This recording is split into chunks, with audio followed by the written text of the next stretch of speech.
In addition to being crony and corrupt, you got to keep in mind that it was on Donald Trump's bullet plan when he was running for president this second go round that pro Hamas protesters should be deported. Now, there's a lot of things wrong with that. First and foremost, let's talk about the elephant in the room.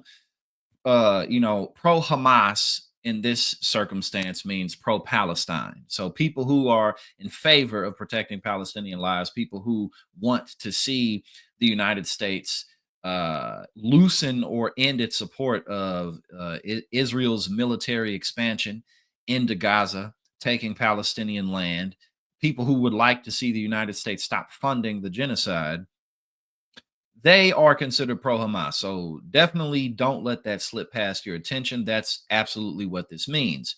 Now, it's no secret that the United States generally, whether it's a Republican or Democrat in office, the United States backs Israel. Israel is one of our biggest allies, and pretty much no matter what they do, we back them and we support them. But the difference between a Democratic administration and a Republican administration with this is that there's something to work with a Democratic administration. There's at least some guardrails. And unfortunately, Donald Trump won this go round with Kamala Harris. We potentially could have had some type of a path towards, not sending Israel so many billions of dollars worth of weapons and turning a blind eye to what Netanyahu's crazy ass is doing. But now with Donald Trump, you got Mike Huckabee as the ambassador to Israel, who literally says that Palestinians don't exist, the West Bank doesn't exist, and that occupations are not a thing. And more, he's filling his staff with people who just flat out don't want Palestinians to exist at all. This that we're about to watch is a clip of Trump's Attorney General pick, Pam Bondi, who's calling pro Hamas protesters to be deported and taken out of the country. Again, pro Hamas in this circumstance means pro Palestine. But the big deal with that is, well, where are they going to be deported to? Especially if they were born here, where are you going to deport them? So there's a lot of constitutional issues with that. But again, the fact that they're just talking about it at all should be very concerning to everybody. So let's hear what Pam had to say. This was last year. This was shortly after the October 7th attack. So this is what she thinks.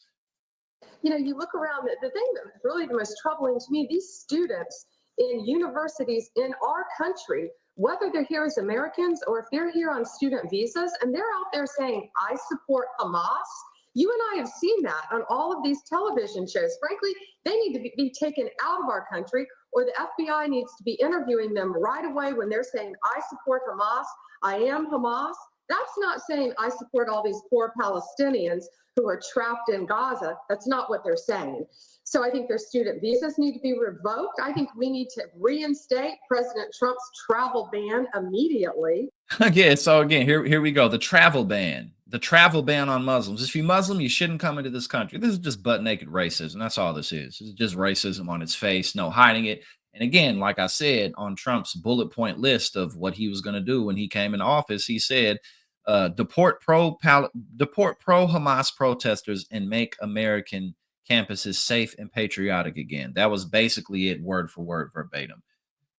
There's a lot of things that can be done to stop this. Yeah, the anti-Semitism that is rampant throughout this country now, and it's truly, truly heartbreaking to see what's happening to all of our Jewish friends in this country by really just, I think, a lot of ignorant kids and students and people who don't understand that Hamas equals terrorism, even worse, at its worst. I mean, this is just completely inauthentic. You know what I'm saying? It's completely disingenuous because at the end of the day, even though these people are obviously bigoted towards Palestinians, don't want Palestinians to exist at all, they know better than this. They know exactly what college students are protesting for. They know that they're pro Palestine, not pro Hamas. This isn't a secret. It's just branding. They're just trying to brand people who are in favor of protecting Palestinian lives as people who want to protect terrorists. Plain and simple. Because again, Israel is United States' biggest ally, and no matter who's in office, we back them pretty much no matter what they do. But again, this incoming administration doesn't even want Palestinians to exist at all. So things are about to get a lot worse. Hey now. Thank you so much for tuning in here at Politics and Paper. If you like what I do and you support my work, go ahead and subscribe. I greatly appreciate it and really helps to support what we do here.